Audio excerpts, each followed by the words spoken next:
బండి మొరాయించినప్పుడు ఆటోనో బస్సో దొరక్కపోతేనో నడిచి వెళ్ళక తప్పదు. అలా నడిచి నడిచి అలసిపోయినప్పుడు రోడ్డు మీద వెళ్ళేవారు ఎవరైనా లిఫ్ట్ ఇస్తానంటే ఎంతో రిలీఫ్గా ఉంటుంది. హుషారుగా వెళ్ళి వాళ్ళ బండెక్కి వెళ్ళిపోతుంటాం. అలాంటి సందర్భాల్లో పర్వాలేదు, కానీ కొంతమంది ప్రతి చోట లిఫ్ట్ కోసం ఎదురు చూస్తూనే ఉంటారు. అది ఎంతవరకు కరెక్ట్? సినిమాకో, షాపింగ్ మాల్కో, మెట్రో స్టేషన్కో వెళ్ళినప్పుడు మెట్లు ఎక్కకుండా లిఫ్ట్ ఉందా, ఎస్కలేటర్ ఉందా అని వెతుకుతారు. అంతెందుకు, రోజు వెళ్ళే ఆఫీసులో ఎంతమంది మెట్లు ఎక్కుతున్నారు? పెద్ద పెద్ద మల్టీ స్టోర్ బిల్డింగ్లు అయితే తప్పదు, కానీ 1, 2 అంతస్తులకు కూడా లిఫ్ట్ వాడే వాళ్ళే ఎక్కువ. వాహనాలు పార్కింగ్ చేసేటప్పుడు ఎక్కువ దూరం నడవాల్సి వస్తుందని గేటుకు దగ్గరగా ఉండే చోటు వెతుక్కోవడం అలవాటు. సమయం కలిసి వస్తుందని యంత్రాలు, సౌకర్యాల మీద ఆధారపడుతుంటాం. అయితే అన్ని వేళలా అది అంత అవసరం కాదు. లిఫ్ట్ కోసం ఎదురు చూసి ఎక్కి రెండో అంతస్తు చేరుకోవడానికి ఎంత సమయం పడుతుందో మెట్ల మీద ఎక్కడానికి కూడా అంతే సమయం పడుతుంది.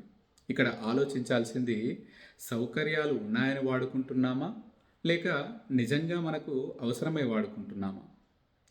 నడక ఆరోగ్యానికి మంచిదని తెలిసినా దాని గురించి పక్క వాళ్ళకి చెప్తాం, కానీ మనం మాత్రం పాటించం. ఈ రోజుల్లో లైఫ్ స్టైల్ మారిపోయింది. ఎవరు పట్టుమని 10 అడుగులు కూడా వేయట్లేదు. ఉద్యోగాల్లోనూ టీవీల ముందు గంటల తరబడి కూర్చుంటున్నారు. ఇప్పుడు వచ్చే వ్యాధులన్నిటికీ ఇలాంటి లైఫ్ స్టైలే కారణమని డాక్టర్లు పదే పదే చెబుతున్నారు. మనం ఆరోగ్యంగా ఉండాలంటే పౌష్టికాహారం తినడమే కాదు, తిన్న క్యాలరీలను కరిగించడము అంతే ముఖ్యం. అందుకు ఏకైక మార్గం శ్రమ. మన దినచర్యలో దానికి చోటు లేదు. ఇప్పుడు ఒళ్ళు అలవకుండా రోజు గడిపేస్తుంటాం. అదేంటి, పగలంతా ఆఫీసుల్లో రెక్కలు ముక్కలు చేసుకుంటున్నాం కదా అంటారా? దానివల్ల కరిగించాల్సిన క్యాలరీల్లో 3/4 కూడా కరగవు. పైగా కదలకుండా కూర్చోవడం వల్ల శరీరంలో ఉండే కీళ్ళు, కండరాలు లాంటి వాటి పనితీరు క్రమంగా మందగించి చివరికి పనిచేయడం మానేస్తాయి.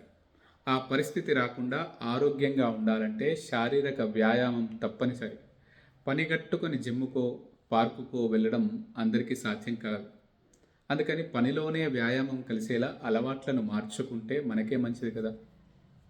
అడుగులు వేసే వయసులో పిల్లలు మన చేయందనుకుని నడవాలని ప్రయత్నిస్తారు.